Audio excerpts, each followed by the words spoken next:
What's going on, guys? Just doing a quick video on my new Direware Hyper 90. This is my first Direware I've ever owned, and it's pretty sick. I gotta say, the hype is definitely justified. Got it from north-to-south-knives.com. There's a cool little patch that came with it. It was probably like the coolest packaging I got so far in a knife. So just that kind of got me excited just seeing it. Came in this case. Just like a really cool cushioned case. Of course it came in the classic, whatever the hell this thing is. But it was kind of cool to see, opening up and seeing that, you know. But yeah, so far so good. It's really cool. It's actually got thrust bearings. I've opened this thing so many times, so it's starting to slow down a little bit. I probably should put some oil in there or something, but it's got a real cool gear pattern, backspacer, which is just sick. It kind of comes down out a little bit. It's like a little glass breaker.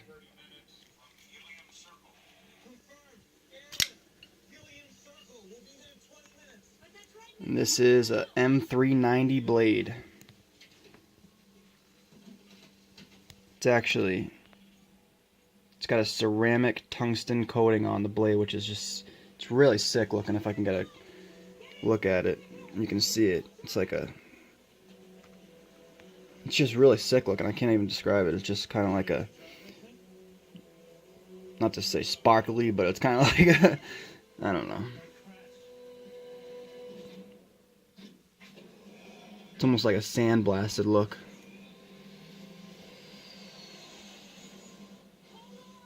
And like I said, the blade's not as thick as I thought it was going to be. I thought it was going to be like a crazy, ridiculously kind of dumb thick blade, but it's really not. I mean, it's a big ass blade, but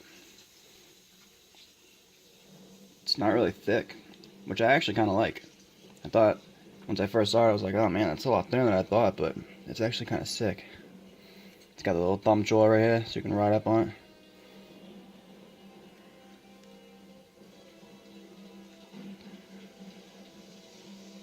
And man, look at that fucking clip. Look at that thing. You'd think like it would be uncomfortable, but it's really not. I kind of, once I saw that, I was like, oh shit, here we go. But it's really not it's not uncomfortable at all. For some reason, I don't know if it's just because the handle is just kind of rounded, but it's really not that uncomfortable.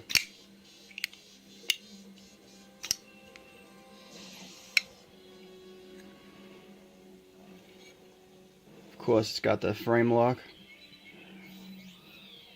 It is, let me see if I can remember what the hell it is now. I forget what the hell it is.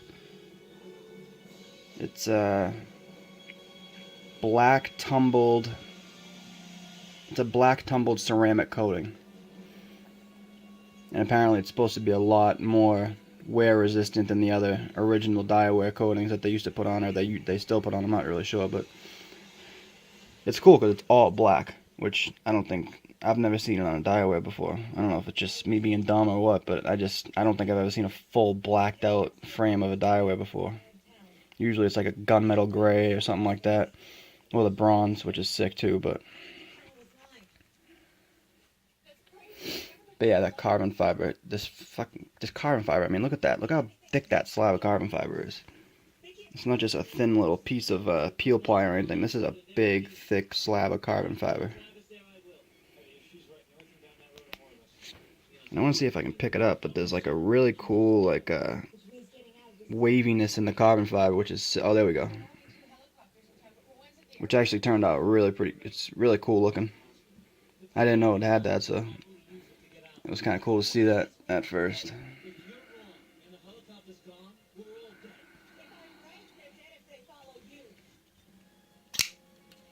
And those thrust bearings for such a big ass knife, I didn't really buy this for like a crazy smooth, like, oh man, it's gonna be the smoothest knife I've ever owned. I didn't buy it for that. I bought it for what it is, a big ass hard use knife. You know, I'm not gonna really baby this thing too much. I've already stabbed it into a few trees. I think you can kind of see the little stuff up top, but yeah, I mean, I'm not too worried about it with that coating. I mean, you can actually feel it.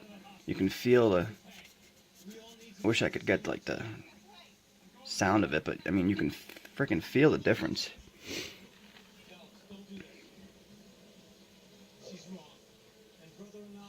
And if you really look close to see if I wanted to try to get this in there too.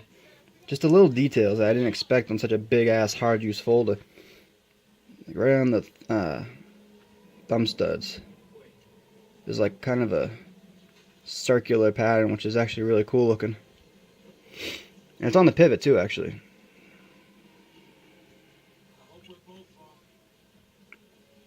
And the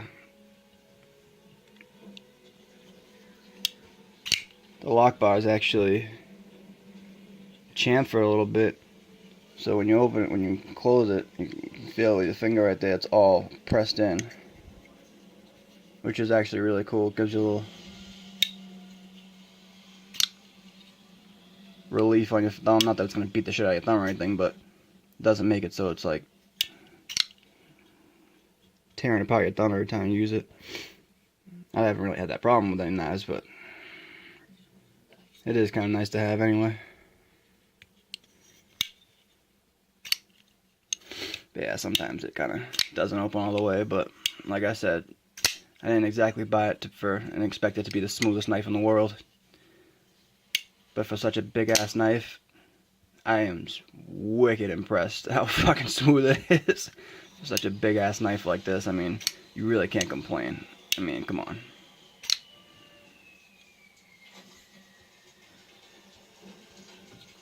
It's really just feels really good in the hand too. It's not really uncomfortable or anything. Let me see if I can get a little size comparison going.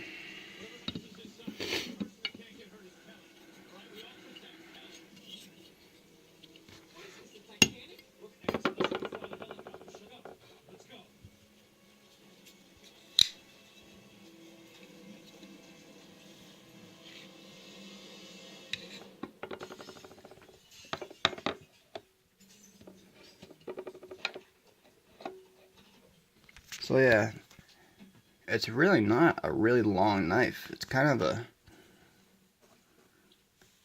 not stubby, but it's really not a crazy long knife. You'd think it was bigger because it's such a big ass knife, but it's really just a thick, chunky knife.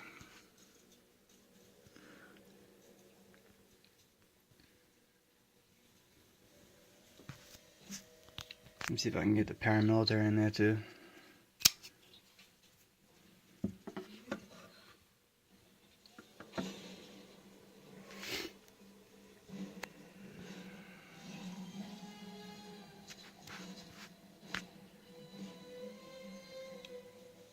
And of course, when you go from flipping the Direware to flipping like this, like the Lambert, I mean, there's no comparing it. I mean, this is made to flip, and the Direware is just a hard use,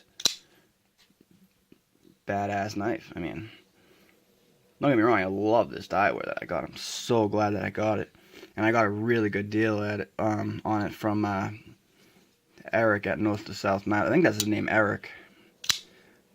I've talked back and forth a little bit with him on Instagram.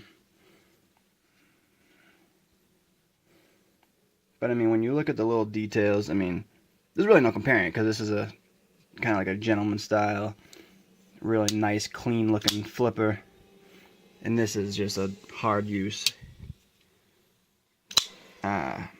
just a hard use folder. It's a beast of a knife. So it's hard to compare them, but I mean, if you were going to actually compare flipping, obviously the Lambert takes it without any competition really. But I mean, when you really look at it, and it is a flipper, so I mean, it's supposed to flip. it does do the job. Most of the time, I usually just do it like do the push button start. I like to usually rock back on it like with Lambert, but for this one I just push down on it because I've found it opens a lot more if you just do it like that. Like if I just do a rock back. Oh, there we go. Well, sometimes it doesn't. When I first got it, it was opening with it never really stopped at all. It would always just open right up. But I've been flipping the shit out of this thing. I've just been when I'm home, whenever I just I'm flipping it and just kind of finger fucking the hell out of it because it's such a nice knife. So I am really happy with it, and it was a really spur of the moment thing. I mean, it's not like I was planning on getting one of these, but it just came up on North to South Knives. I saw a post that Eric made on Instagram. God, I hope his name is Eric. I'm gonna feel like such a dick if that's not his name. But yeah, I saw a video that Eric posted from North to South Knives at on Instagram, and it was of this, and it was just that first view. I was like, oh shit, I'm gonna see if it's still up there. Let me go check it out. And I really didn't think I was gonna even get it. I thought it would honestly be sold by the time I got there, because usually when it's that nice of a knife, it sells really fast on their websites. But yeah, so I just checked it out, and yeah, see, sometimes it just doesn't do it. But oh, of course, now it does it more than it's ever non-stopped. Of course, now it's on camera. It never has not opened this much. It's so unbelievable. That's probably just me. Alright, whatever. But yeah, so I checked it out. I went to the website, and it was up there. And I kind of looked at the specs and looked at all the close-ups on it, and I really took about 15 seconds. I looked at some of the close-up pictures, and I just immediately added that thing to cart immediately. So I didn't really think about it too much, but I was really, really impressed with the price and with how quick I got this thing. I can't even tell you how quick I got it. Put it this way, I got it so quick that I missed the packaging. I missed the delivery because I didn't even really think it was going to ship that quick. I think I ordered this Sunday afternoon, like late Sunday afternoon, and it said it was gonna, the first time I got to look at the tracking, it said it would be here around Wednesday, and I was like, alright, that's fine, that's not a big deal, I'm fine with that. So I looked the next day, and I think, actually, you know what, I think it was Monday night I looked, just for the hell of it. I was like, yeah, you know, let me see where it's at, let me see where the knife is, and it actually said your knife is scheduled to deliver Tuesday, blah blah blah, whatever date it was. And I was like, I could barely even sleep that night. I was like, holy shit, are you serious? Like, because I didn't expect it. So it said it was going to come around 12 o'clock that afternoon, and I was pumped because I didn't expect it to come that quick. I just ordered it freaking Sunday night, basically. So I woke up kind of late that day. I wasn't, I had the day off, so I just woke up late, hopped in the shower. By the time I got out of the shower, it was like 11 o'clock, so I was like, hey, you know what, let me go check and see what's going on, and see if the mail came, even though I doubt it did. And so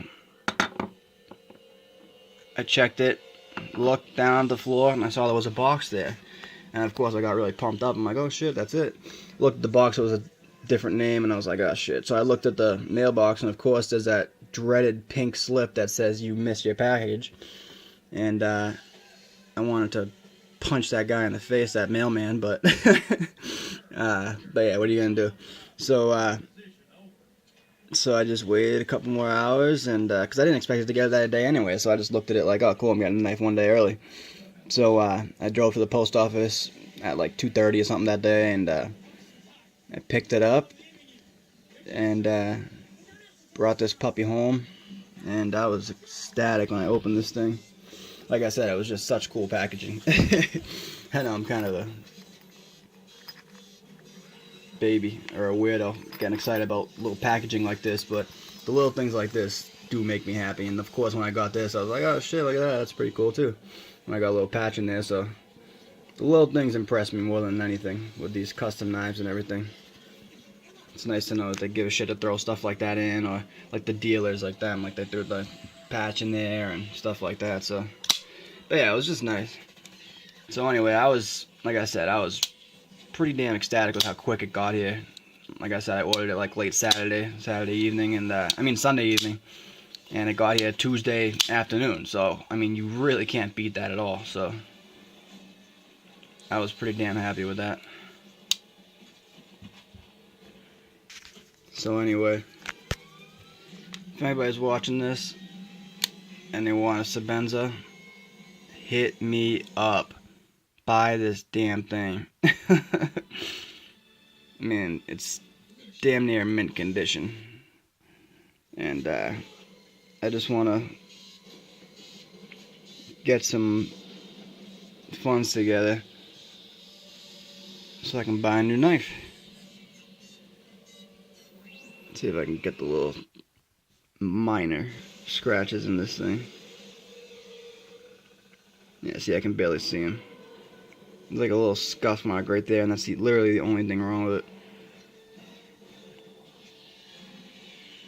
And it's funny, because when I first started collecting, which was like less than a year ago, believe it or not, I told myself I would never, ever sell one of my knives, because there was just no point. I was getting money. I was getting money every week. I was working, and then whatever, so. But it was seasonal work, so right now I'm not going back till next week, so I just want to get some money together and get another custom. So I mean, if you're interested, I'm gonna get rid of it for like $410. I paid $475 for it on the hell was it? knifeart.com. I paid for it $475. So I mean, I think for what I paid for it and the amount of damage on here, which is like nothing, I think $410 isn't that bad. I mean, if you have an offer, go for it. Ask me, but I don't know. I think $410 isn't that bad. And like I said, I'm a collector. I really don't want to sell any of my knives. So if I don't have to, I'm not going to do it. So if there's like a really lowball offer, don't take offense to it, but there's no point of me doing that, because I love these knives. Even now that I'm getting more into customs, I still love this knife. I mean, the quality of it, you can't beat it. I mean, you can't complain about this shit. It's just really smooth and just a nice knife. So I mean, it's hard to beat that for the price. I mean, but anyway, so yeah, hit me up if you're interested in that. Chris Reeves Sebenza large with micarta scales. I mean, micarta inlays. So anyway, look at this puppy. I actually emailed Amy and asked her if she could put a titanium scale on here for the front, but that's not gonna happen. I didn't really expect it to, but hell, can't hurt to ask. I mean, I love it like this, but it would look badass with a titanium front scale on there, or a show size scale. So anyway,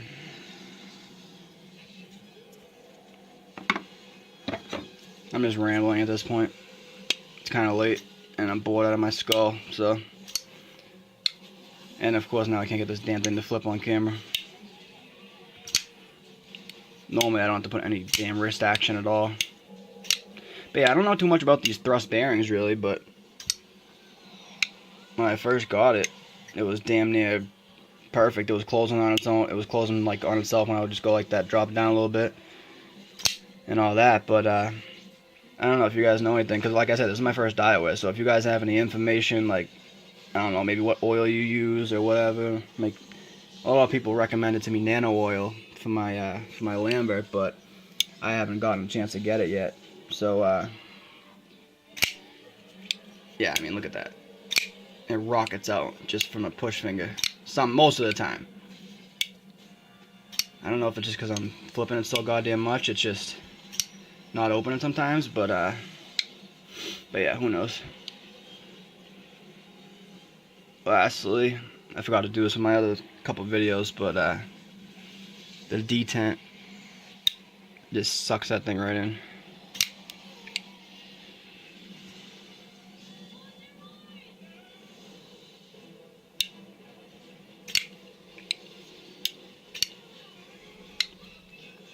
So yeah, probably gonna cut it off at this point.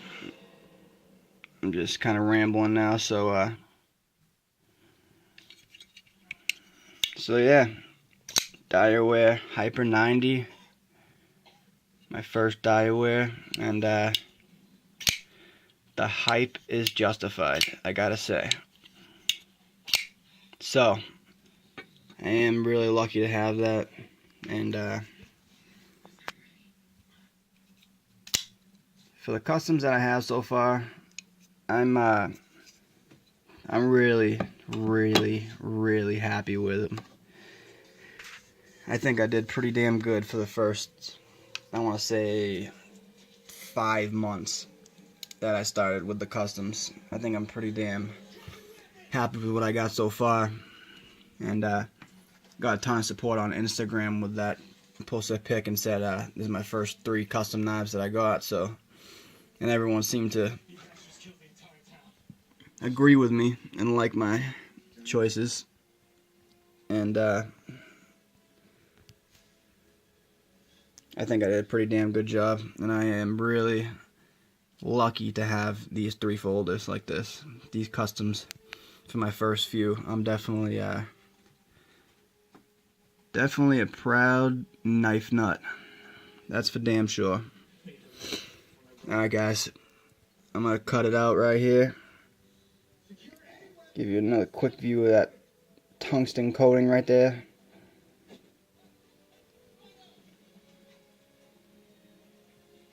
And until my next knife, have a good one, guys. Take it easy.